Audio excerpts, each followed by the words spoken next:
Welcome everybody to the VALKAST presented by Acquire. I'm your host, Matt, aka Big and Tall Matt. Joining me today is the current content creation lead for Valkyrie and the Op Queen herself, Tatiana. How you doing today, Tat? Yes, the Op Queen of Val. Thank you for that amazing intro. Hi, I am Tatiana, Op Queen herself.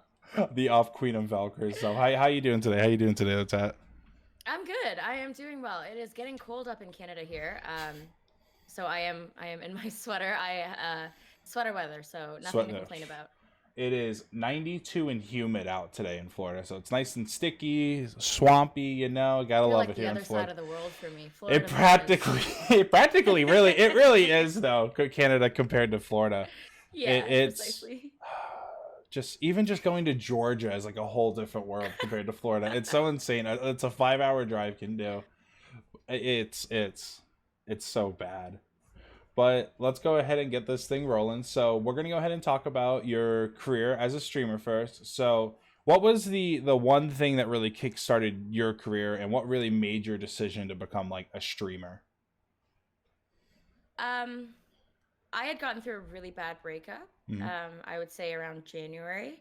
I had finally accepted that it was over, and I was like, I'm going to do me. I'm going to buy a PC. I'm going to start gaming. It was something that I wanted to do. Yeah.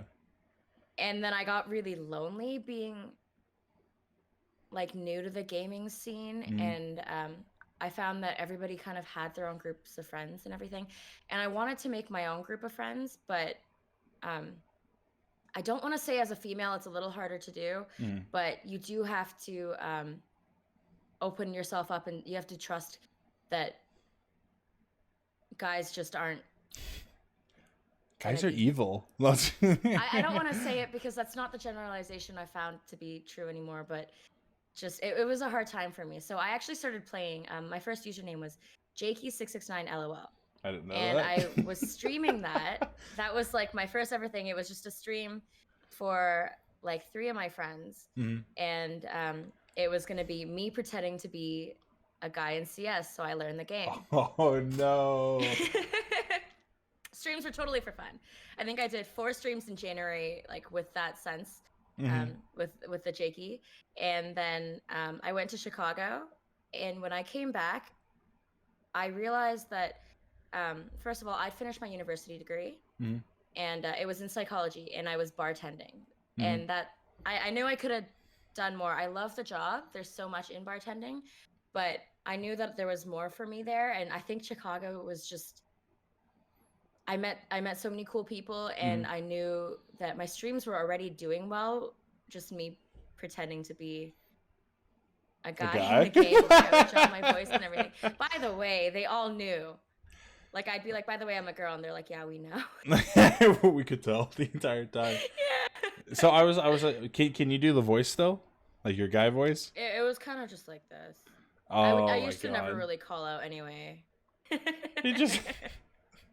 There's that one clip of me where I lost my voice and I got my first. Oh, yeah. Yeah, and I sounded like a guy. That's so you sound like a dude. Because I remember when you jumped into the chord when you were sick, that was funny as hell. Though. I'm like, who the hell is this? Like, what's going on? Oh my god, and that was like that was like before like we started talking on the regular. At least for me though, because I used to not hop in the chord as much, and then you started hopping in the chord when I did. I'm like, what the fuck? Who's Mads? Someone's running voice mod in the background. In February when I came back from Chicago, I was like, you know what? I think I'm gonna go for affiliate. At least it'll give me a new hobby. Yeah. Now that I didn't have a relationship, I felt like I didn't have as much of an identity because a lot of my relationship, I'd moved in with him. We spent a lot of time together, so we really were a huge part of each other's lives. And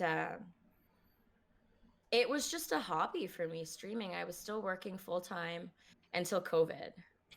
And then after COVID, since I lost my job at the bar, there was nothing else to do besides streaming. And I was starting to just get enough money that it was paying my bills at the time. That's the best, honestly. Yeah, so I didn't ever think, I never ever thought that I would go into a streaming career, just be like I don't even know what my career really is. I'm still figuring it out. This is so new to me. It's been 9 months, but I'm really enjoying what I've done. And ever since March, ever since COVID, the growth and everything, I feel as if, I mean, I know, I hope so, because I've officially quit my job to do this full time. And now my human resources experience, as well as my staff roles and my looking for a job, it's all going to be in the gaming industry. It's all going to hopefully help me grow as a streamer. So yeah, I hope there's a career here. No, like you said, I'm not gonna. If you want to say where you live, you can go ahead, and specifically in Canada. But I know you always say like there's always like all these big like I almost said tech gaming companies that are around you. I'm sure like Yeah, so I live on the you'll find outskirts something. of London, and London, Ontario is a massive gaming hub. There's, I think, like 8 pretty big developers and like probably 30 mini indie developers as well. Yeah.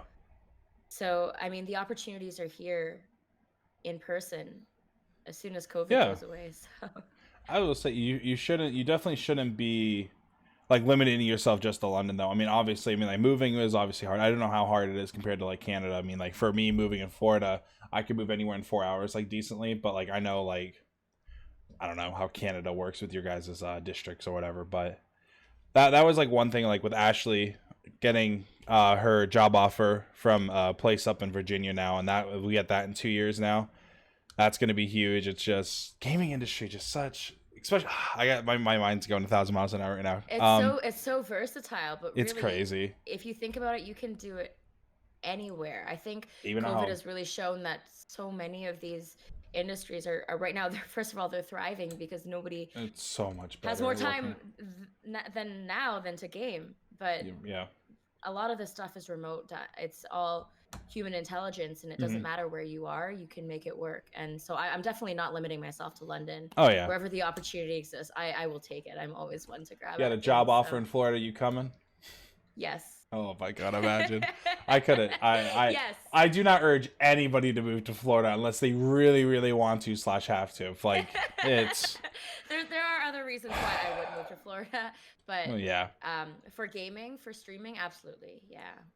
Yeah, it's Florida's not fun.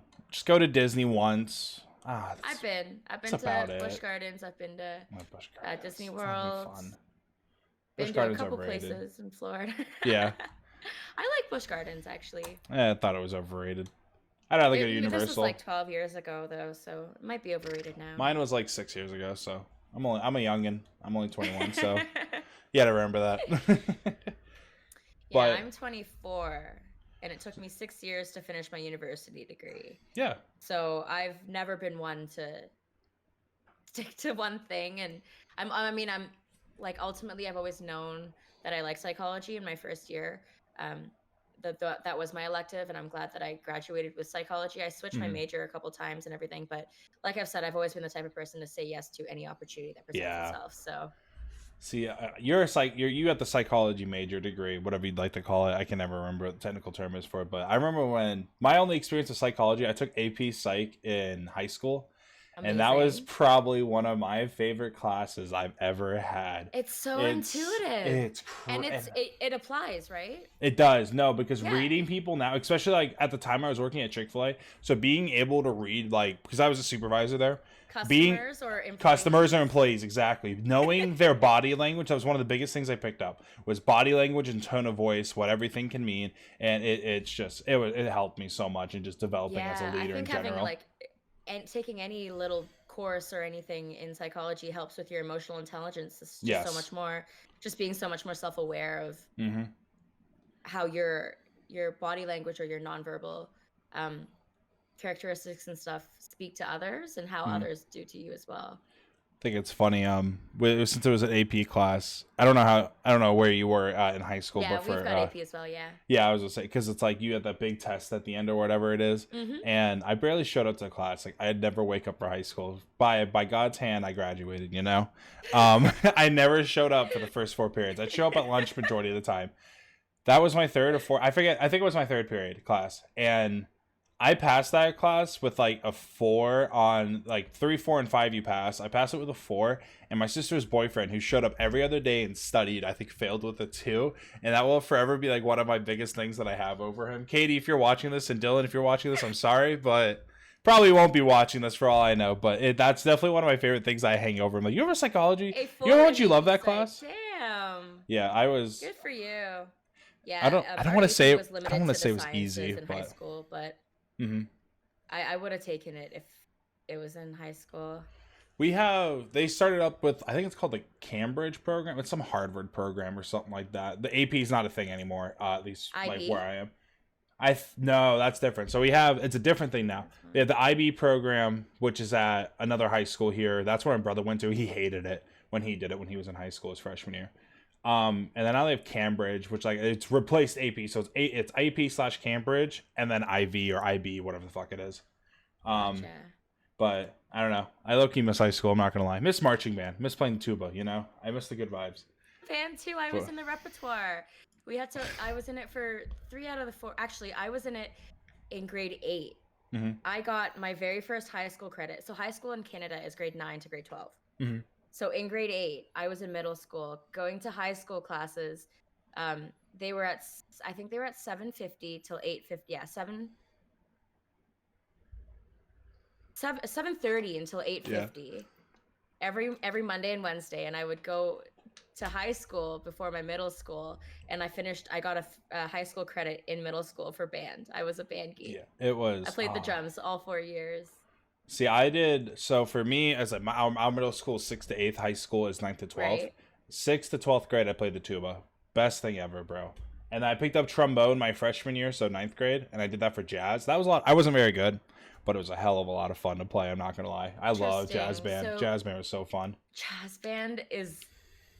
I never got the opportunity to play jazz band because I had basketball practice. Yeah. But I dreamed of playing in jazz band. I love jazz music. Jazz drums is so much fun. And brass. Like, did you find that did you know how to read the trombone music then? Was it in the Oh yeah, it's in the B clef, B clef, whatever the fuck it is. Yeah. The treble clef. Yeah, I don't remember. It's been so long. Bass clef, bass and treble. So it's still in bass. So all the notes were the same: A, B, C, D, E, F, and G. And then it was just getting the slide positions down and knowing where there are. The trombone was definitely a learning curve. Thank God I knew what the notes were. It was just I was there every time we had a jazz piece. I had to write down the notes, and I had like my sheet next to me. And like, oh, okay, so A sharp is like 3rd or whatever, so whatever. And I remember Joey Dies. I'm adding him. Probably the best trombonist I've ever met. And I don't know if any of my IRLs are gonna watch this, my real life friends, but he's still cracking at it. I'd always get like this, like, oh, he's looking at me like I'm an idiot because I'm writing down the slide position. Like, stop! It's my first time playing the trombone. I don't know. I always felt like I got like the stink eye from him sometimes because it was like I wasn't like the best like he was. You just weren't as good as he was. Yeah, and I mean like nobody was. He really wasn't at the trombone. He was really good, but jazz by far was a lot of fun. I had my freshman year. I had a solo for all of my favorite things. I don't know. I don't know how it goes. I'm not gonna sing it on cam, but I had a solo for that, and it was a lot of fun actually. I think I know the song. It's like the Rings by Ariana Grande. The beginning of that, that song is all my favorite things. I forget who it's by. Yeah, it's in a movie or a play or whatever. Song, yeah, but we played the real version of it. No, the jazz version of it, bro, is 1,000 times better. Oh, I meant the non-Ariana Grande. No, yeah. That's what I meant. The jazz version of All My Favorite Things was so fun to play. That's the original, but. Oh, Ariana Grande? No, it's not. No. I mean the jazz version of it. Yeah. Oh no, it's not. I think it was a play that became a movie. It's from a play, yeah. Yeah. Oh, it's gonna bug me. I can't remember what it's called, but anyway, enough about that. That was jazz band in general. I wish I would have kept up with it, and I wish I would have did it in college like I planned to. I was gonna go to UCF and be a marching knight. Just didn't have time for it. It's really intensive to do any extracurricular activity in college. Especially when everybody wants to. People do it. Especially when you're 6'6", like at the time I was like 260 pounds, 6'5".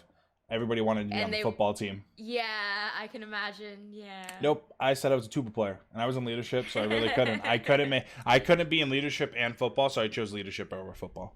And honestly, I mean, I had so many memories in band. I'm happy I did what I did, honestly. But I would like to replay high school and do football instead to see how that would have went.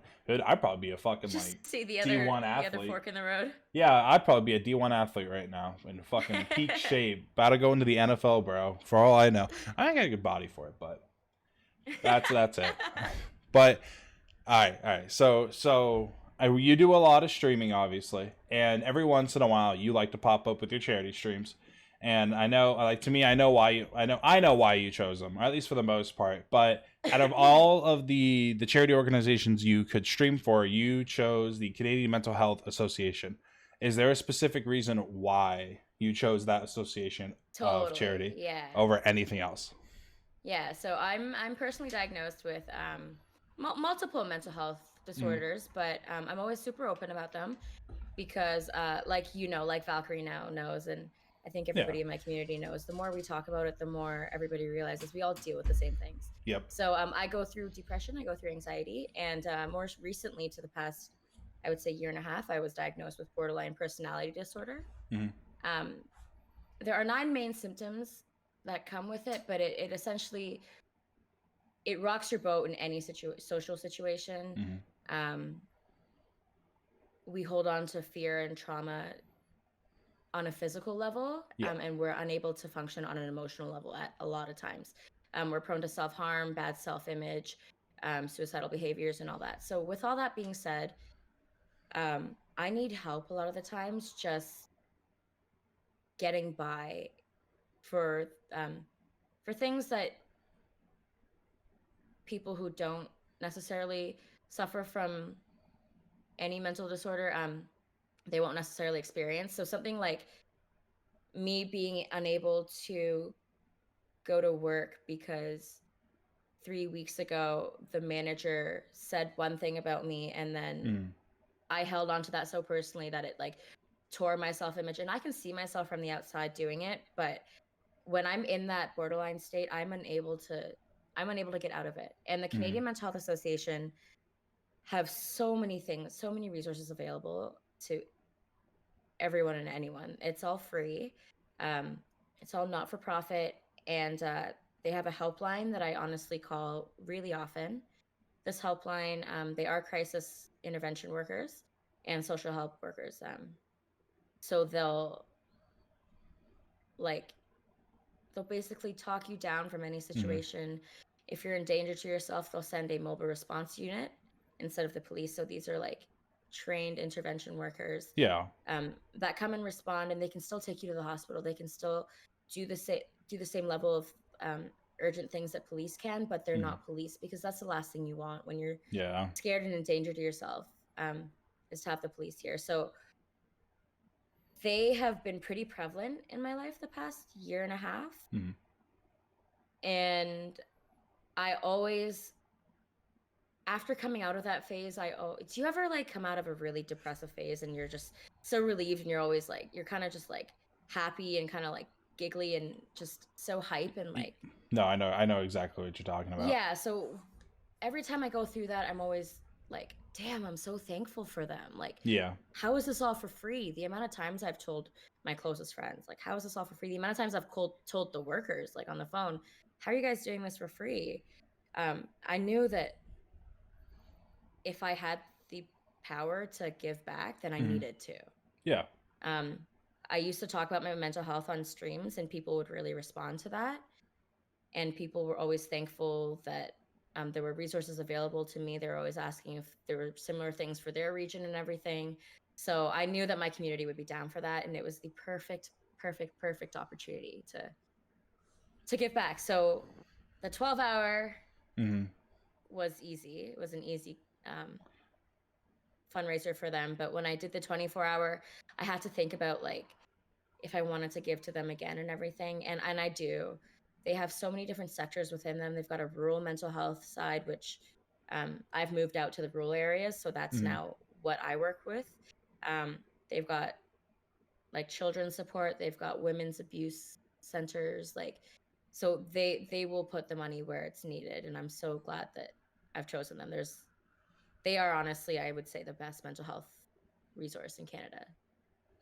See, I've never had the experience of like calling like anybody or anything like that. Besides, like maybe like my best friends in high school and stuff like that. I've gone through a lot of that. That's something like mainly just depression, not so much anxiety or like the multi personality disorder, whatever. Sorry, ADD, not like whatever. I don't No want to say like worries. whatever No, you no. called it. I just sounds rude, but Yeah, whatever that's it's totally good. called, It's a I long just name. depression. Yeah, it's just the only thing I've really had is depression. But I mean, like, just for me, I've never called anybody like as a like never called a professional. Like I said, I've been lucky enough to only been able to cope with it just straight up talking to people, my friends and stuff. I feel like the severity that I have isn't as serious as others, and I'm very happy for that because that also gives me the opportunity to help people get out of their dark times, which I have plenty of times now, and I'm very happy that people can see me as a source of like, hey Matt, let's talk. That's what I like. I love and that. to feel trusted helps yourself too. Mm-hmm.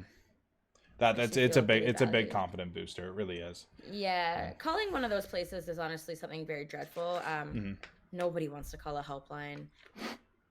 The only reason I gave this helpline a chance was because two of my best friends actually work, not necessarily with the specific helpline because I'm not supposed to really say, but they work with the mental health helplines in London. And just to know that one of my friends is there and it's those type of people, you know, it's good people. I was like, okay, I'll give it one shot. And they treated me like a friend. They didn't treat me like I was a patient, didn't treat me like I was stupid or anything. And yeah, I haven't tried any other helplines, but I'm really glad that they have one that's really, it's like calling a friend. That's how it should be. Yeah. That's really how it should be. That's I don't want to call it customer service, but that is peak customer service. That's what I'll call it. And that's why they're so deserving of any fundraiser that I would do. I don't think I would want to give to anyone else yet. Like the next time I do a fundraiser. They definitely helped you. And now you're helping them, which is awesome. I hope I am, yeah. So we were like, you had your 12-hour, your 24-hour. So you've been streaming for a while now. You said about 9 months. So throughout your streaming career right now, and through your charity streams and stuff, what was that really like? What got you hooked onto video games? What was that first game you played that you can remember that really got you addicted? So I actually bought my PC for Apex Legends. I watched my ex played Apex Legends for a bit, and I tried a couple times and I enjoyed it. But when I actually turned my PC on and everything, for some reason, I played Counter-Strike. Here we go. And I haven't stopped. For 9 months straight. One of the 3 FPS games that I play. I am not a gamer. I did not start playing games before this. I went from not gaming at all to streaming Counter-Strike, one of the most toxic communities. One of the hardest games to learn. It's been out for 8 years. Before that, there were mods before it. There were games before it. Counter-Strike got me so hooked. I started playing deathmatch only, and then went to casual. And then my first ever competitive game, I cried and we quit. Like we surrendered halfway through. What? It was so much pressure for me. I was not good at the game, but it was so much fun. I really liked the idea. Not that I condone terrorism, but I really liked how simple it was. It's not that realistic, but there's no, there aren't agents that are like mythical creatures, and it was very easy to understand. It's very real. I gotcha. Used in real life. It's like I said, not meant to be like a milsim or anything real life like that, but yeah, it really focuses on spraying and the guns and everything without the abilities and all that comes with Overwatch and all the other games that a lot of people start with. Yeah. So yeah, I got so hooked. And then I think one of the reasons why I kept playing it was because I built my small group of gaming friends through it, and we enjoyed it so much that we spent our time playing it, and it was all I ever wanted to play. Since then I moved on. I still play it. It is my main game, but I have tried others. No, I got you. It's weird because it's like you're I think you're the first person I've talked to, except for maybe like besides like Ashley, my girlfriend. that have started playing games recently. Like, I kind of forced Ashley onto the gaming scene. It was really Dead by Daylight and Rainbow Six Siege that I got her playing. But I mean, like, she played games before. Like, she played single player games and stuff like that. Mhm. But like competitive online games, I got her hooked on that. Now she's addicted to Valorant, and she still loves Valorant, Siege. I We just see never that. play. Yeah. Yeah, she's. She plays COD too, right? Yeah, she plays COD. She thinks she's better than me, but I will never let that happen. Valorant, I'll admit, she's pretty good. She's probably a bit better than me now, Better but I'm than getting you? Damn. on Valorant. Yeah, I'm getting the hang. I think she's the best out of our group, honestly, Valkyrie. I'm not gonna lie. That's cap right there. Good I'm for gonna you, say it. Ashley. Good for you. She probably won't watch this, but at Valorant. it's Valorant. Just I like play CS. I took it really serious at the beginning because I took CS really serious when I used to play. So I came into Valorant with like a really like aggressive attitude. Let's say that, like a winning attitude. And then I got some stuff happen and I'm like, all right, I'm gonna play for fun, but I still want to win. And now like I dick around and shit, and I play so much better now. It's been so much more fun to play with, I mean, Valkyrie, but just a group of people in general instead of solo queuing, which was why I stopped playing it in the beta. Because solo queuing, people were not talking. If they were talking, half the time it was really toxic. There's a lot of sexism in that game, a lot of flaming in that game. It's just so toxic. So that's the only reason why I play now, is to play with you guys, is to hang out with you guys. And it's really fun now. It's just fun to dick around. You weren't in Valkyrie when the beta happened, were you? No. So I want to bring it back real quick to the comment about the CS community being toxic real quick. I'm going to at somebody real quick. Okay. XWB, if I don't get my aces tonight, you're dead to me. Three, at least one. You 3 aces? He promised me 3 aces, I think up against Cat Jam. Oh, No, it was UKG. Underground UKG, Kings. Yeah. I think that was the game he promised me 3 aces. We lost it and I didn't get 1 ace. Yeah. We play Brick tonight though. Or no, STFU. Okay. We play Shut the Heck Up. Shut the freak up, my bad. They're 8-4, right? We only lost 2. I think we're 8-2. Or we're 9-2. I mean, the other team. I think the other team's 8. Oh, I have no idea. It's gonna literally, this next game's gonna be easy as hell. The one that's tonight. The next 2, we're playing the top 2 teams. I think we're 3rd right now, actually. Because I think Fat Horse. Yeah. They're. I think they lost their match. But I think. Amazing. So I'm gonna add him again. XWB. If I don't get one of my aces tonight, you're dead to me. But. So you've stated that is your current game. Moving on from that, your current favorite game, is it still CS? Yeah, I would say so. I'm really enjoying Phasmophobia, but I'm so invested into CS. I've got knives, I've got skins, I have a tattoo that's CS related coming up. Oh, I'm so in love with the game. So I have actually 2. When I first started streaming, one of my original first ever viewers, Alexander, I had a hidden thing underneath my donation panel saying a $69 donation guarantees a Deagle tattoo on Tatiana. Oh my god. And he found it. So now that's finally coming up. Yeah, but I live in Canada and I don't have a gun or anything in real life, so it's got to be somewhere discreet so that like it's from the game, and I'm not America compared to Canada when it's gun. Yeah, I was gonna say America. Oh, you have a gun in your wrist? That's cool as hell. Canada's like, exactly. Yo, what you doing? Damn. It's from a game. I swear. Terrorism. Oh my god. Are you gonna get like a Deagle with like a gun skin on it? That'd be kind of cool. Yeah, I'm getting my whole loadout, my op loadout. Oh my god, that's cool. I think that's cool as hell. You got to get like your dragon. I think it's the dragon lore op on you. I don't know what you use. The Hyper Beast, yeah. Yeah. So I'm finishing up the rest of my sleeve actually with the Hyper Beast design. But I'm not gonna get the op on my arm. I'm probably gonna get it on my foot or something. I would say, yeah, that'll definitely help your segue yourself into a gaming company. Exactly. Say, oh yeah, you look at my cool tattoos. It's all CS:GO related. It's CS related. Maybe I could work for CS. What's CS? Oh my god. It's such an old game, and I don't know why I'm so invested into it. But I miss it if I don't play it every day. But if I get so mad on it so easily that I don't have fun a lot of the times. And that's what I've been focusing on lately, is like just having more fun. That's one of the cool things about CS actually, is that yes, it's very old, right? But you still have these tournaments, these leagues, and these players that keep coming back to it. It's so prevalent. And for no reason, I feel like they have very little updates. The biggest update I remember was the Battle Royale mode that flopped. I remember that came out, and that was a huge flop. That was before I started gaming. Oh, I started playing CS, yeah. And then it's like, they added the MP5. I forget what else they've added now. But it's my only biggest update I remember through my day is when they nerfed the Krieg. So yeah, that was after I stopped playing. Like pretty recent. Like I said, like the first time I played CS, that was that match I played with you. That was the first time I played CS in like a year.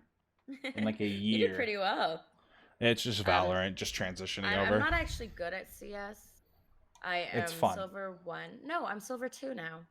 But like I said, I started gaming, and I have a. It's your first game. I have a soft spot for it, so that's why I enjoy it so much. I don't want anyone to have expectations.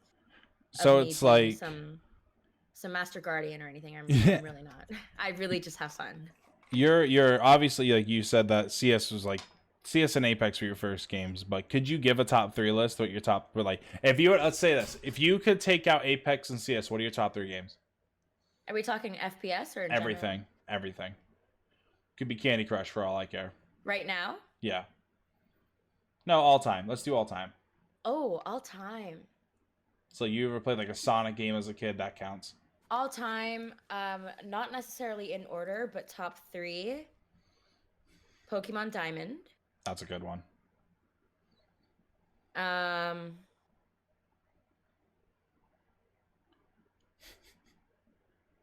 You really got to think about this, damn. I want to say Valorant, but I feel like Minecraft maybe more. No, Minecraft's fun, yeah. Pokemon Diamond, and I'm pretty into Phasmophobia right now, but I'm sure... I'm not looking forward to playing that. Oh, you've got to. I'm going to. I want to play with Fade, and if I know you already have a group with Angel, Narc, and I think Sherbs. I think that was, I don't know, or Hollywood. Right now, it's just me, Narc, and Hollywood playing tomorrow. Oh God, I might just get you in on my group then. It's a great time. I'm gonna hate it. I think that I don't think I could play it solo for that long, so I'm not sure it's one of my favorite games. Yeah, I gotcha. Definitely Minecraft. Definitely Pokemon Diamond. And Valorant. Valorant. If I couldn't pick CS or Apex. I think I've asked this question to Zach or JJ before in the past podcast. So someone's gonna go back and check what I said. But honestly, my 3 games right now, my top 3 games of all time would be like Black Ops 2, because I'm a COD kid. So Call of Duty Black Ops 2. Star Wars Battlefront 2 2005. I love that game. That's the game that really got me into gaming. I'm a huge Star Wars nerd. Was it on PC? No, PlayStation 2. Damn. Yeah, my brother. Too. We had I never played it though. We had a 1 and a 2 because my dad got it on a bundle deal from his buddy. He paid like $50 for 2 of them, for a PlayStation 1 and a 2. For 1 and 2? Yeah. We didn't like, this was like when the 360 was already out and stuff, and the PS3, so they were dirt cheap. Oh, gotcha. So it's like we had I couldn't play GTA, so we had San Andreas, The Sims. We had like 4 different Sims games. Those were all my brother's games, and then I had a Need for Speed. We had a few Need for Speeds. Underground. Right. That was my favorite Need for Speed of all time. Besides, I think it was Most Wanted. Need for Speed Most Wanted on 360 was really good. And then we had Star Wars Battlefront 2, and then the Lego Star Wars games. And I played that. My dad just got it for me. I wasn't even that big of a Star Wars guy. Like he's like, my brother's like, he'll like this. And my dad's like, okay, he bought it for me for $15. And I probably have logged close to 1,000 hours on that game. I'm not kidding. Between me and my sisters playing. Do you still own it? Yep. I still at my dad's house, sitting collecting dust. You should stream it sometime. I have it on PC. I got it for $5. Oh, damn. Literally every day after school, I'd come home and play with my sisters. I have homework and then that. I play like 5 hours a night, like every freaking day. And then I also played it on my friend's house on his Xbox. So he got the Kit Fitzo and Assault's Ventress, nerd talk. Anybody who played it back in the day knows what I'm talking about. PlayStation didn't have it, but they had more care. He had the 360. He had the one, or like the Xbox. So like the Xbox One. He had that version of it, so he had 2 extra bonus characters for the Jedi and the Sith, the heroes versus villains mode. But honestly, for like number 3 for me, I really couldn't put it on anything. I really can't think of anything that would be like, I have a solid top 2 games. I didn't want to eliminate. I felt like I didn't want to eliminate one either. So like I'm unsure about Valorant still because I feel like Well, there's it's other CS things. and Apex. You're like, your list is short, obviously. Yeah. So I don't have this. like, for me, it's like I want to say Pokemon Soul Silver. That was my first Pokemon. Well, I had Emerald, but my first one I bought was Soul Silver. That was a lot of fun. I spent so much time on it on my DS Mm-hmm. with Diamond. I still have my DS. I still have the game. I had to use my sister's pink DS. I have That's the what I pink played DS. it on. Oh my god. Those things are. I don't know how they survived as long as they did. That thing went through so much crap, dude. Yeah, They're thinking about it indestructible. too. They've gone through so much crap. It's bad. So like for CS, you follow CS esports pro players? Not necessarily, no. So you don't follow any esports pro players? No, I follow None of our that. team right now. Yeah. I watch esports, but it's mainly compilation videos and I everything gotcha. to learn from them. I just don't. Before I quit my job, I was really busy, so I didn't have time to do anything. And then when I was on the computer, I just wanted to play. Now that I have more time, I've been really enjoying watching our own matches, and I'm sure that I'll start watching esports. Oh, you're gonna be watching us tonight. Then I get to cast. Absolutely. Can't wait. Get to have more Absolutely. technical issues, but I thought, wasn't it you that had the nickname for like Stewie 2K or whatever? I swear you had a nickname off of Pro Player. That's why I have a bit of a thing for Stewie 2K. Oh my. It's not okay, that sounded so weird. I like that he's from Hong Kong and then he moved to North America. And I felt like, okay, I'm from Hong Kong and I moved to North America. That's the only reason why. And also there's a photo in my server of me edited over his face and we look oddly similar. So What? That's the only thing I know about Stewie 2K. And he runs through smokes. So whenever I see someone running through smokes, I'll yell Stewie. Hold on, I gotta. Let me look at this. Do you look like Stewie 2K? I don't know whoever. Maybe, kind of. I'll send you the photo.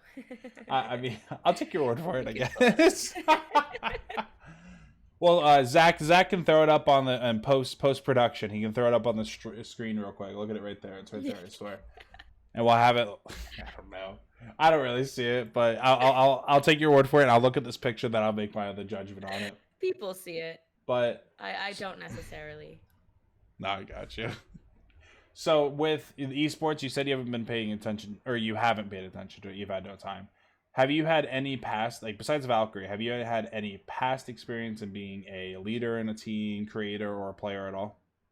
No. So Valkyrie is your first team. Yes. I'm brand new to streaming. I didn't know what PogChamp meant until like May. Like last month, I swear. What does PogChamp mean, guys? So new to this, and actually around the time that Zach reached out to me over email was the time that I started thinking about whether I wanted to go through and make more of an investment into doing this full time, or switch up my career. And this was middle of COVID, and it was around the time that I was looking at orgs, and I was thinking of maybe joining one, but I was like, I'm honestly in no rush. Let's focus on my own growth. Let's focus on my own content, my own community. And like, I think that same weekend, Zach emailed me, and I think I had him wait like 2 weeks. I know you were the one. Yep. I remember that. I was like, I need to do my research. I didn't want to tell him that I was new to this, but I knew that if he had tried to recruit me, he would have known when I started streaming and all that. So I just didn't want. I had read a bunch of horror stories about bad orgs or orgs not being professional and all this, and I wanted to do my research. So I think I took like 2 weeks. I was watching like every creator was like, do they like Are they vibing? What are their tweets like? I lurked all their tweets back and everything, and then eventually an opportunity came up. So I took like a week doing this, and then I was like, okay, I'll wait and see if they actually are still interested, because they might just be emailing a bunch of people.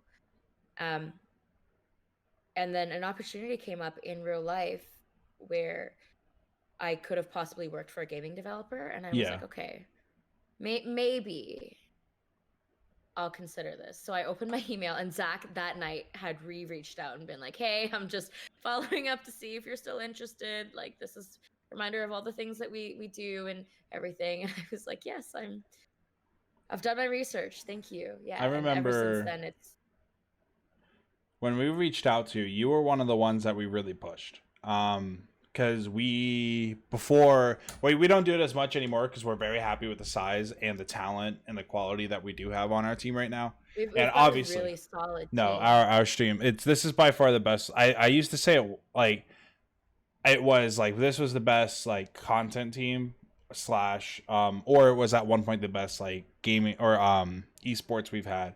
Now this is by far the best team I've been a part of overall between and I hate Mitch is probably gonna be watching this thing like, nah, Matt, Illuminate was. I'm like, nah, Mitch, I'm gonna keep it hundo with you, Chief. And for people that are from my stream, I hate you. Was killing it. Our Siege team killed it. Rocket League was decent at one point, and then Valorant was really good the first season we had them, and unfortunately they fell apart. Love you, John, Caruso, Raven, and the rest. I can't think of them on the top of my head.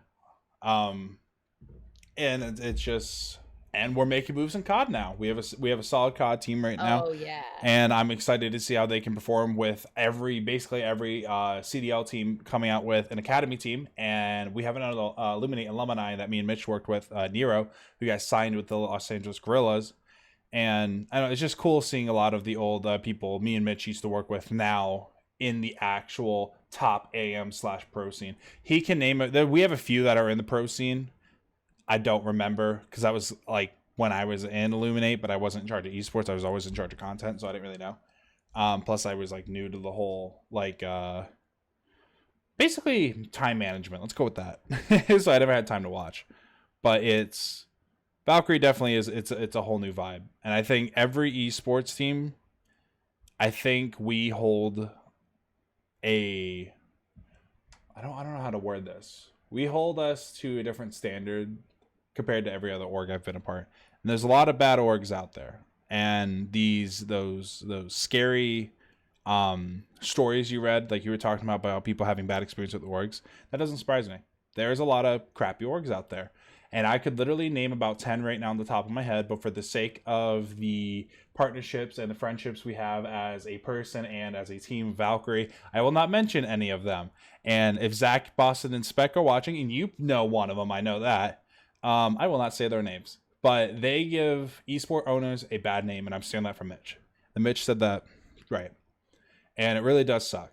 But I'm happy that your first experience is with us. Makes me so thankful It's for Valkyrie, and it's so happy to be a part of the team. And there was no doubt that I made the right decision. I think like a couple weeks in, I had known that I was like set for Valkyrie, and I knew I was gonna try to advance and move my way up and everything, and I knew that's where I wanted to be. So content creator lead now. I am. Yeah, and you've been in Valk for about, I think, 2 to 3 months now. I think. I've been in Valkyrie since, I believe, July. Oh wait, that's over my head. I'm going the wrong way on my calendar. Might be August. 3 or 4 months. Yeah, it's about 3 months. And you took the position when we needed it, and you've been doing a great job for the most part. No, I'm kidding. Thank you. No, I have my days. I mean, there's not like I know there's that. Recruitment wise, we're very picky now. We're extremely picky with who we pick up. I know right that now. We have a huge standard for recruitment now. Yeah, which is why I've kind of. We had it when you were we had it with you as well. It was there, so you were one of those that met that standard. But we have gotten stricter even more. So if we pick you up, it means something in my opinion now, because we have this solid team of creators now. Everyone has their own personality. Everyone's involved for the most part. Yeah, it's great. I think it was when I was watching when I was like waiting that week, I was watching all the creators and watching their community and stuff, and just seeing how awesome, how genuinely awesome those people are. I wanted to be a part of that. No, I gotcha. That was GG, easy decision. Yeah. And it's like, I'm very happy. And this goes for all our creators, if any of them are watching. It's that if your first experience is with us, or any of the past, present, and even maybe even future creators and players, if your first experience with esports is with us, you need to hold us as like, if you do leave, or / when you leave / whatever, we need to be like the bare minimum when you go into another org. And that's how I feel. You need we hold a pretty freaking high standard here. You should not settle for less than what we give you, and we give you a lot. And that's how I honestly feel. It's, I mean, unless you're getting paid. If you're getting paid salary, then no, I'm kidding. Good salary. That's the only thing. It's like too many orgs give bad names to smaller orgs like us. And I dare say we're at the top of the amateur orgs. We're one of the top AM orgs. I didn't want to just join an org to have a name to myself.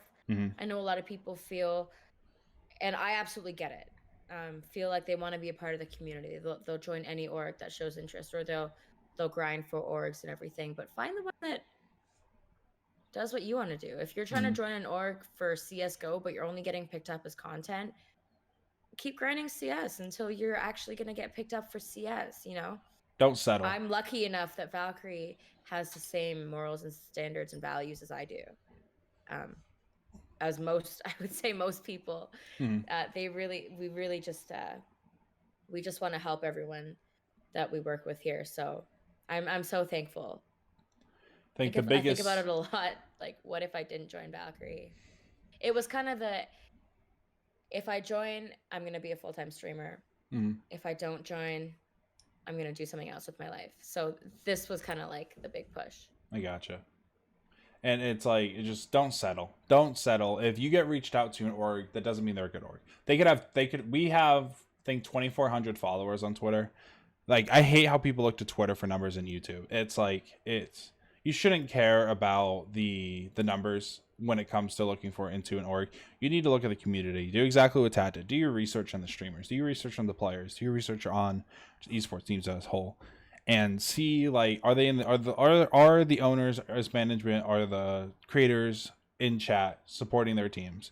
Are like, there's good vibes? That's a huge thing to look for, and not just, oh wow, 5,000 followers on Twitter. That's pretty freaking cool. I'm gonna go join them.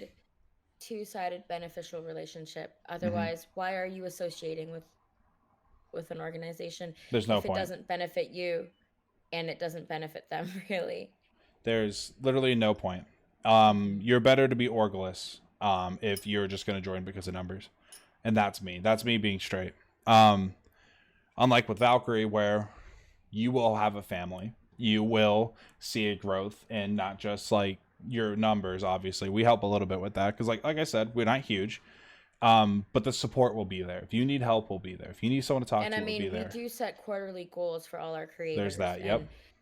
We really push for growth when you want the push. And if you want to chill out, like, I think a month ago, I told Zach and Nate I needed to take a break, and they're like, take as long as you need. Yeah, bro, go on vacation, bro.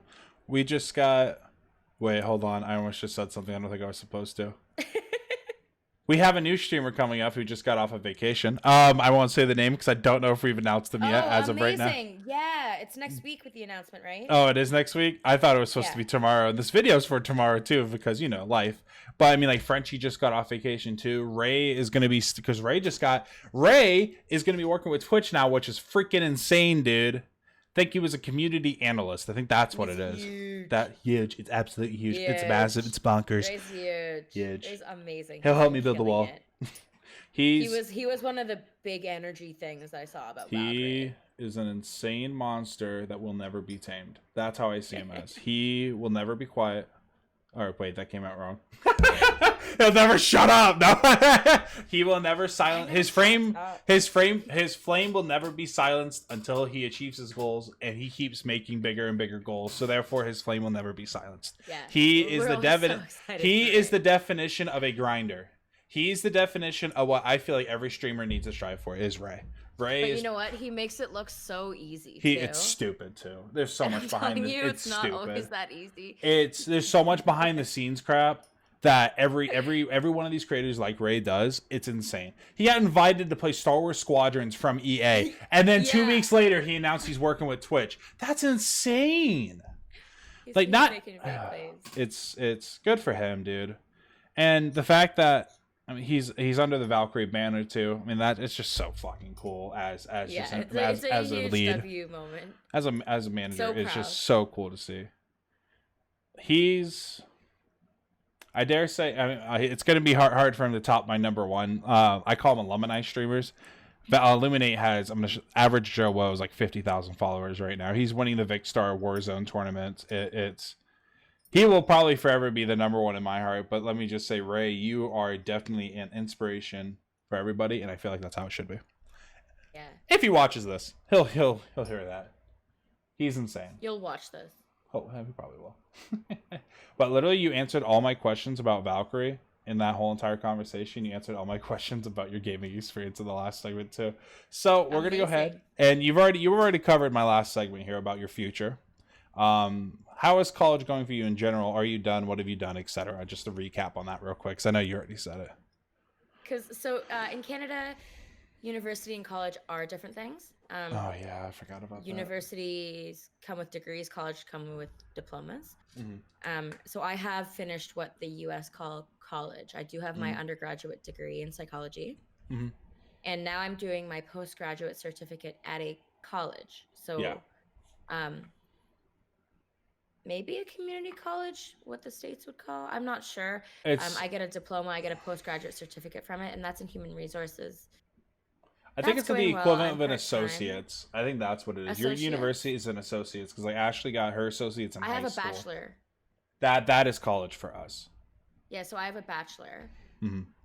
And then now I'm getting like a your master's certificate. No, it's not going to be a master's. Dr. Tatiana in the house. I thought about it, but like I said, gaming.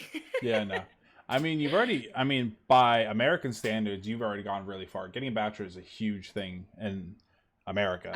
It took me 6 years, but that's what I'm 24. I should. I'm glad I have my bachelor's by now. No, it's that's gonna help you. It really will. Mm-hmm. Especially with like you wanting you as like I dare say like a mental health advocate. Let's say that's huge for you. And then obviously as you want to go into some form of HR, I mean, you're pretty much set. You're literally just hunting for a job right now. Yeah, I think that's my next step, and I'm not in a rush to do that because I'm in school part-time. I'm streaming full-time. Life's like settling down for right now, and I've been in school for the past 6 years. I don't want to necessarily rush into anything. If my parents are watching this, I am going to get a job. Just let me she stream has a job. for a sec. Her job is streaming right now. Yeah. I wish my parents would see that. Yeah. Someday. Yeah, eventually it'll come. Right now I don't have any big future plans. I just hope to grow as a small streamer, hopefully reach some newer numbers. I would love to start collaborating with some bigger streamers someday. And like never forget to like spread the mental health thing. If I can in my future be any sort of representation or leader for women in gaming who need mental health help or anything. I mean, that's long ways ahead, but that's like one of the reasons why I'm so wanting to stream is because people care enough to listen about it. So why not talk about things that matter? Those are my only really future plans for streaming right now. Did I say what your achievements do you want to accomplish by the end of next year? Because you've pretty much already answered that question too. By next year, by 2021. 2021. Let's January 1st, 2022. What do you want done by then? 2022. The first day of 2022. So the last day of 2021. Whatever you want to see. By the end of next year, what do you want to have done? By the end of next year, I'd love to be partnered. I would love to. I would love to be in a real career, whether that's in not a real career, like an in-person career, whether that's in the mental health industry, facilities, or in gaming. love to do that on the side as well as streaming. I'd love to be partnered.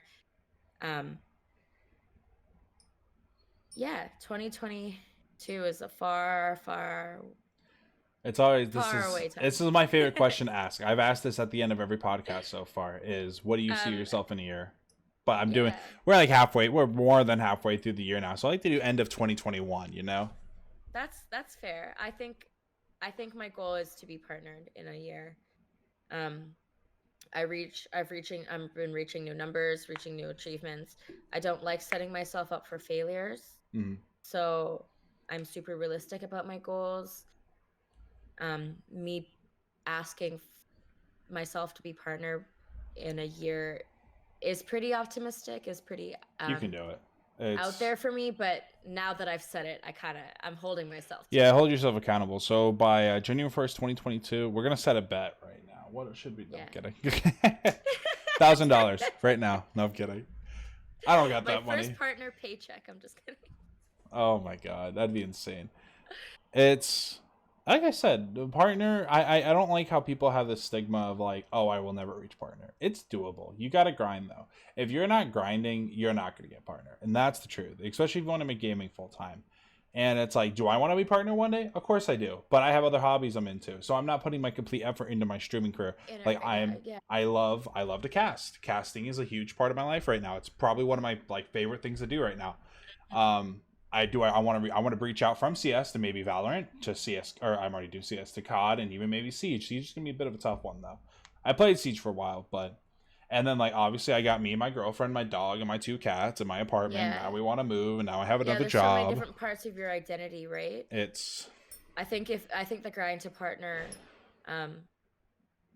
really takes commitment, and I think it takes a change in your life. I think you have to want to be here. I think it's the only things that, in my opinion, the only things that should be upfront of going to partner is obviously your job. If you have a job and you need to have that job needs to be before partner, but you need to be grinding when you're not working. And then obviously family and friends, you never put anything past family and friends. And that's what I've always said. I've had people that have just completely oh, I'm going to be a streamer full time. So they ditch everybody. If you don't play with them, they don't talk to you. And I hate that. You got to keep your friends, because your friends and your family are what's going to support you through and your community everything. Too. That's another thing. Yep. You have to remember your community when you're streaming, because they'll just leave, and then you won't have a community. I already had that happen to me. I've learned in my early days to be so grateful for everyone that's stuck around, that's been there, that continues to come by and stuff. So that's most of my friends right now are my gaming community. I have a lot of in real life friends that I haven't seen because of COVID, but that's what Matt's saying is make sure your community, everyone that keeps you okay, make sure they're okay too. Exactly. You just until you can stream full time and pay your rent, pay your bills, your job's ahead of that. But after that, when you can, no more job, maybe do a part-time or make some income, some side income. But it's don't forget your family, your friends, and like she said, community as well. It's a big thing. But I mean, other than that, I think we're all done here, Tat. So amazing. Other than that, thank you guys for tuning into the VALKAST presented by Acquire, the best merch fighter in the industry. Thank you to our special guest, Miss Tatiana, the Op Queen herself, for coming onto the show and chatting with us. That's all I have for you today. Make sure you tune in next time for more insight how the Legion is ran. Check out the description to follow Tatiana and myself on social media. With all that being said, thank you guys so much for watching. Don't forget to like, comment, and subscribe, and you guys have a good rest of your day. Bye.